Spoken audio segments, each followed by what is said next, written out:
بہت بڑے عہدے پر پہنچے, بہت بڑے عہدے پر. ایک دن ان کا باپ ان سے ملنے کے لیے آیا ان کے دفتر میں, تو ان کے والد نے کہا کہ بیٹا دنیا میں سب سے طاقتور کون ہے؟ جب یہ بات کر رہا تھا نا, تو اپنے بیٹے کے پیچھے اس کی کرسی کے اوپر کھڑا تھا اور اس کا ہاتھ بیٹے کے کندھے پر تھا. تو اس کے بیٹے نے کہا اب دنیا کا سب سے طاقتور شخص میں ہوں. اس کے باپ کو بڑی حیرانی ہوئی. اس نے پھر کہا بیٹا دنیا کا سب سے طاقتور شخص کون ہے؟ پھر سوچو. اس نے کہا میں ہوں. تو اس کا باپ رنجیدہ سا ہو گیا. وہ چل کے دروازے تک پہنچا. جب دروازے پر پہنچا اس نے کہا ایک بار پھر پوچھ لوں. وہ مڑا, اس نے کہا بیٹا دنیا کا سب سے طاقتور شخص کون ہے؟ اس نے کہا بابا آپ ہیں. وہ حیران ہو گیا. اس نے کہا ابھی تو 2 دفعہ یہ کہہ رہا تھا کہ میں ہوں, اب یہ کہہ رہا ہے کہ تم ہو میرے باپ. اس نے کہا بیٹا یہ کیا فرق ہے؟ سنیے اس کا جواب ہمارے آفیسر کا. اس نے کہا بابا جب آپ نے میرے کندھے پر ہاتھ رکھا تو میں دنیا کا سب سے طاقتور انسان بن گیا. میرے باپ کا ہاتھ میرے کندھے پر ہے. جب آپ نے ہاتھ ہٹایا میں کمزور ہو گیا. بابا آپ طاقتور ہو گئے سب سے.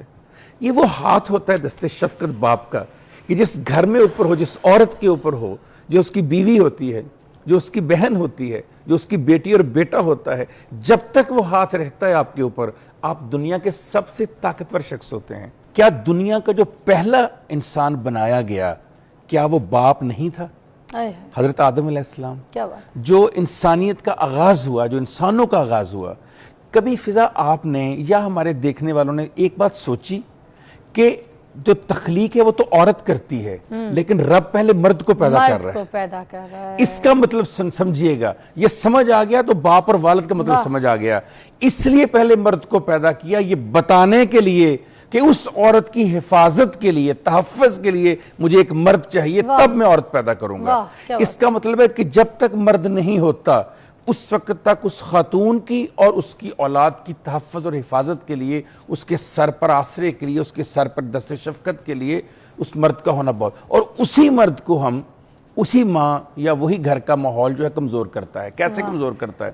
پہلے تو ماں کہتی رہتی ہے کہ آپ جائیں کما کے لائیں, آپ جائیں محنت کریں, میرے بچوں کو یہ چاہیے, مجھے کپڑے چاہیے, مجھے گھر چاہیے, مجھے زیور چاہیے, مجھے گاڑی چاہیے, مجھے آسائشیں چاہیے, میرے بچوں کو فیسیں چاہیے. وہ بیچارہ صبح جاتا ہے رات کو آتا ہے, ساری زندگی اسی محنت میں گزار دیتا ہے. جب 60 سال کی عمر میں ریٹائر ہوتا ہے یا وہ بزرگی کی طرف جاتا ہے تو پھر کہا جاتا ہے آپ نے اپنی اولاد کو ٹائم ہی نہیں دیا, تم نے کب پالا اولاد کو؟ اولاد کو تو میں پالتی رہی. وہ جو سارا دن دھکے کھاتا ہے, جس کے جوتے گھس جاتے ہیں, جس کے گھٹنوں میں درد شروع ہو جاتا ہے, جس بندے سے کھڑا نہیں ہوا جاتا.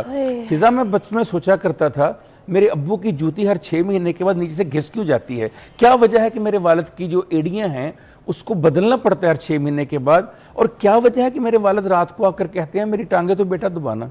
جب خود باپ بنے تو پتا چلا اسی اولاد کے لیے, اسی بیوی کے لیے, اسی گھر کی آسائشوں کے لیے جوتے گھس جاتے ہیں. آج مجھے پتا چلا جوتے کیسے گھستے ہیں. تو جس شخص نے آپ کے لیے جوتے بھی گھسا دیے, جس نے اپنی ٹانگیں بھی گھسا دی, جو صبح سے لے کر رات تک اپنے گھر سے دور رہتا ہے, جب آپ سوئے ہوتے ہیں وہ صبح جاتا ہے, جب وہ آتا ہے آپ اس وقت بھی سوئے ہوتے ہیں. کسی جگہ پر مجھے قرآن مجید میں دکھائیے, میں آپ کے سامنے رکھتا ہوں, سورہ ابراہیم رکھتا ہوں, سورہ بنی اسرائیل رکھتا ہوں, سورہ لقمان رکھتا ہوں, سورہ بقرہ رکھتا ہوں, 4 بڑی صورتیں. کسی جگہ دکھائیے کہ ماں کا الگ سے ذکر ہے. وَبِالْوَالِدَيْنِ, والدین, والد اور والدہ دونوں. جب خالق نے فرق نہیں کیا, جب رحمت کونین نے فرق نہیں کیا, تم کون ہوتی ہو فرق کرنے والی؟ تم کون ہوتی ہے بتانے والی؟ تمہیں یہ اختیار کس نے دیا؟ میں یہ پوچھنا چاہوں گی کہ جو مرد ہے وہ مرد میں اور باپ میں کیا فرق ہوتا ہے, اور باپ کب کمزور ہوتا ہے, کس سچویشن میں جا کے کمزور ہوتا ہے؟ السلام علیکم. جی وعلیکم السلام. کیسی طبیعت؟ میں بالکل ٹھیک ٹھاک ہوں. اب سوال اور ٹاپک تو سمجھ گئے, اب ہمیں ایلیبریٹ کیجیے گا کہ بھئی مرد اور باپ میں کیا فرق ہے اور باپ کمزور کب ہوتا ہے؟ بہت اچھا سوال ہے آپ کا. اور سب سے پہلے تو آپ کو کنگریچولیشنز کہ یہ وہ ٹاپک ہے جو بہت ہی سوسائٹی میں اگنور کیا گیا ہے. جیسے آپ نے اپنی انٹرو میں کہا کہ خواتین کے حوالے سے تو بہت بات کرتے ہیں, لیکن مرد کے حوالے سے, باپ کے حوالے سے, والد کے حوالے سے بہت کم بات ہوتی ہے. دیکھیے مرد تو وہ ہے جو جینیٹیکلی ایک اپنے اندر جینز لے کر پیدا ہوا ہے XY کروموسوم کے, وہ پوری زندگی ایک مرد ہے. لیکن مرد سے باپ وہ تب بنتا ہے جب اسی XY کروموسوم سے وہ اپنی بیوی XX کروموسوم کے ساتھ ملتا ہے اور ایک نئی جنریشن بیٹا یا بیٹی کی شکل میں دنیا میں آتی ہے. اب سوال یہ ہے کہ باپ ہوتا کیا ہے؟ باپ بیسیکلی عربی زبان کا لفظ ہے, اس پہ کہا جاتا ہے کہ بے سے مراد ہوتی ہے کہ آپ کی والد سوری رضوان کا لفظ ہے، وال سے مراد ہوتی ہے ولایت یا وفا، اچھا، الف سے مراد ہوتی ہے اعلیٰ مقام، عرفہ مقام، لام سے مراد ہوتی ہے لطف و کرم، واہ اور دال سے مراد ہوتی ہے دانائی۔ واہ جن کے اندر یہ 4 خوبیاں ہیں وہ والد ہوتا ہے۔ واہ، باپ اردو زبان کا لفظ ہے، یہ بھی 3 خوبیوں یا ایٹریبیوٹ سے ملا کر بنایا گیا ہے۔ واہ، بے کا مطلب ہوتا ہے برکت والا، الف کا مطلب ہوتا ہے آبیاری کرنے والا، اولاد کی آبیاری کرنے والا، اور پے سے مراد ہوتی ہے پیار کرنے والا۔ اب مجھے یہ سمجھ نہیں آتی جس شخص کے اندر یہ خوبیاں ہوں اس کے بارے میں یہ کہنا کہ وہ زندگی میں کمزور بھی ہو سکتا ہے، مگر ہوتا ہے۔ کب ہوتا ہے؟ وہ اس وقت ہوتا ہے کہ جب جس اولاد کے سہارے اس نے جوان رہنا ہوتا ہے، اس نے مرد رہنا ہوتا ہے، وہ اولاد جب اپنی محبت، اپنی پیار، اپنی شفقت باپ سے کھینچ لیتی ہے تو وہ مرد کے اندر کا بوڑھا انسان تو زندہ رہتا ہے، باپ نہیں مر جاتا ہے۔ ہائے ہائے، تو باپ کا مرنا باپ کو کمزور کرتا ہے، والد کی ولدیت اسے کمزور کرتی ہے، باپ کا باپ کے ہونے کا رشتہ اور احساس اسے کمزور کرتا ہے۔ بطور مرد تو ویسے کا ویسے ہی رہتا ہے، بے شک، بے شک۔ مگر وہ بطور باپ کمزور ہو جاتا ہے، اور اس کی بہت ساری وجوہات ہیں۔ پرابلم یہ ہے، مسئلہ یہ ہے کہ یہ اتنا بڑا کردار تھا جس کو ہم نے مذہبی اور سماجی اعتبار سے بھی اگنور کیا۔ مثلا کیسے؟ کیا دنیا کا جو پہلا انسان بنایا گیا کیا وہ باپ نہیں تھا؟ ہائے ہائے، حضرت آدم علیہ السلام، کیا بات، جو انسانیت کا آغاز ہوا، جو انسانوں کا آغاز ہوا۔ کبھی فضا آپ نے یا ہمارے دیکھنے والوں نے ایک بات سوچی کہ جو تخلیق ہے وہ تو عورت کرتی ہے، لیکن رب پہلے مرد کو پیدا کر مرد رہا کو ہے۔ پیدا کر رہا ہے، اس کا مطلب سمجھیے گا، یہ سمجھ آ گیا تو باپ اور والد کا مطلب سمجھ آ گیا۔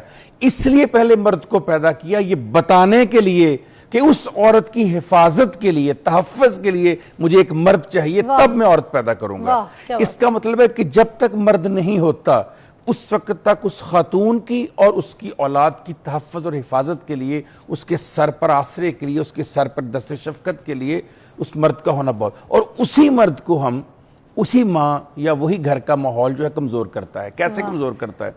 پہلے تو ماں کہتی رہتی ہے کہ آپ جائیں کما کے لائیں، آپ جائیں محنت کریں، میرے بچوں کو یہ چاہیے، مجھے کپڑے چاہیے، مجھے گھر چاہیے، مجھے زیور چاہیے، مجھے گاڑی چاہیے، مجھے آسائشیں چاہیے، میرے بچوں کو فیسیں چاہیے۔ وہ بیچارہ صبح جاتا ہے، رات کو آتا ہے، ساری زندگی اسی محنت میں گزار دیتا ہے۔ جب 60 سال کی عمر میں ریٹائر ہوتا ہے یا وہ بزرگی کی طرف جاتا ہے تو پھر کہا جاتا ہے آپ نے اپنی اولاد کو ٹائم ہی نہیں دیا، تم نے کب پالا اولاد کو؟ اولاد کو تو میں پالتی رہی۔ وہ جو سارا دن دھکے کھاتا ہے، جس کے جوتے گھس جاتے ہیں، جس کے گھٹنوں میں درد شروع ہو جاتا ہے، جس بندے سے کھڑا نہیں ہوا جاتا۔ فضا، میں بچپن میں سوچا کرتا تھا میرے ابو کی جوتی ہر 6 مہینے کے بعد نیچے سے گھس کیوں جاتی ہے؟ کیا وجہ ہے کہ میرے والد کی جو ایڑیاں ہیں اس کو بدلنا پڑتا ہے ہر 6 مہینے کے بعد؟ اور کیا وجہ ہے کہ میرے والد رات کو آ کر کہتے ہیں میری ٹانگیں تو بیٹا دبانا؟ جب خود باپ بنے تو پتا چلا اسی اولاد کے لیے، اسی بیوی کے لیے، اسی گھر کی آسائشوں کے لیے جوتے گھس جاتے ہیں۔ آج مجھے پتا چلا جوتے کیسے گھستے ہیں۔ تو جس شخص نے آپ کے لیے جوتے بھی گھسا دیے، جس نے اپنی ٹانگیں بھی گھسا دیں، جو صبح سے لے کر رات تک اپنے گھر سے دور رہتا ہے، جب آپ سوئے ہوتے ہیں وہ صبح جاتا ہے، جب وہ آتا ہے آپ اس وقت بھی سوئے ہوتے ہیں، اس شخص کو اس کی ماں اس لیے کمزور کرتی ہے، عدم تحفظ کا شکار ہے عورت۔ تو موسٹلی عورت تو یہی کہتی ہے نا کہ تمہاری ذمہ داری ہے، کیونکہ تم کوئی نیا کام نہیں کر رہے، تم نہیں کرنا ہے، یہ سب تمہاری ذمہ داری ہے، اور کون کرے گا؟ پڑوسی کریں گے، کسی اور سے مانگے جا کے، تم نہیں کرنا ہے، کوئی احسان نہیں کر رہے تم مجھ پہ۔ تو یہ والی سچویشن میں مرد کیا کرے جب مرد کی قدر ہی نہیں ہو رہی ہے کہ وہ سب کچھ کر رہا ہے، دے رہا ہے، پرووائڈ کر رہا ہے، عیاشیاں، بریڈ اینڈ بٹر، اسکولنگ، کھانا پینا، جوڑا رہنا، چھت، ہر چیز پرووائڈ کر رہا ہے، اور اس کے باوجود اس کو یہ سچویشن میں ڈالا ہوا ہے کہ اس کی سیکیورٹی یہ ہے کہ ایک ایج میں آ کے 40-50 سال کی ایج میں بچے ماں کے، اور وہ اکیلا، وہ تنہا۔ عدم سے وجود میں لانے والی ذات کے ساتھ یہ سلوک کرنا، ایک ایسی ذات جو آپ کو عدم سے وجود میں لے کر آئی ہے، جب آپ کو کوئی کچھ پتہ نہیں تھا، اس ذات کی وجہ سے آپ اس دنیا میں آئے ہیں، وہ آپ کو حیات دی ہے اس نے، اور اس خاتون کا یہ سوچنا کہ یہ میرا جو ہسبینڈ ہے، اگر میں اس کے خلاف اپنی اولاد کو کروں گی تو شاید اس گھر میں زیادہ خوش رہ سکوں گی، شاید بچے میرا تحفظ کریں گے۔ نہ صرف اپنے گھر کو تباہ کر رہی ہے وہ عورت، بلکہ ان بچوں کے اندر یہ احساس بھی ڈال رہی ہے کہ کل تم جب بڑے ہو جاؤ گے تو تمہارے ساتھ بھی یہی سلوک ہوگا۔ ہائے اللہ،